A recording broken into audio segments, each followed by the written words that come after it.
Hello, I'm Dylan McConnell. This is the Term Project Part 2.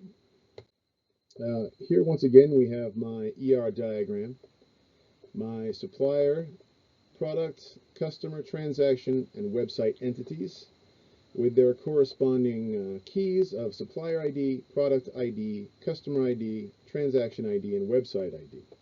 Again, this database, fictionalized of course, represents one that might be used by a website parent company or a company that stores online activity, such as Google or any other MSP.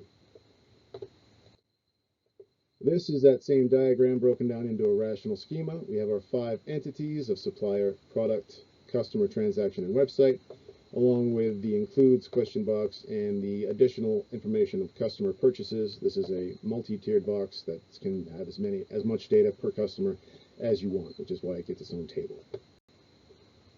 All primary keys are underlined and foreign keys are marked. These are the same tables populated with information in Microsoft Access. Yeah, pretty self-explanatory. Here we've got supplier with supplier ID and supplier name, products with product ID, product name, product price, referencing supplier ID. Included, this goes between product ID and transaction ID. Customer information over here, customer ID and customer name. Transaction, this is where we tie in the website to the customer ID to the transaction ID. The website, this is the website and the website owner. And this is the extended information on the customer details themselves. Anything that they've recorded in the past, that's the customer purchases table. This is an example of 3 queries. Here we have customer transactions referencing transaction and website ID. They just happen to line up linearly here. They don't necessarily have to.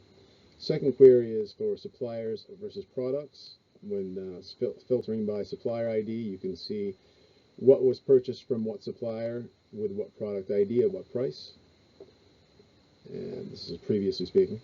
Query 3 transactions per product and website. This is referenced by product ID and gives you a whole bunch of information on what was purchased, where, and by who.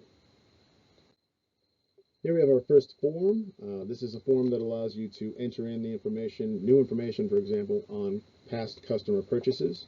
You can enter in based on current customer IDs down below, or you can skip ahead and enter brand new customers as well as their previous purchasing history. This is a report. This one is a report of customer purchases in the database. As you can see, we're referencing customer ID, transaction date, website owner, product ID, and product name. The database is larger than this. This is as big as I can put in one screenshot. And the second report is transaction forms. This is filtered based on the transaction number itself, transaction date, customer ID, website ID. I could have done a little bit of a better formatting on this one. Sorry about that, but I assure you the information is there. Website ID, product ID, and a product name.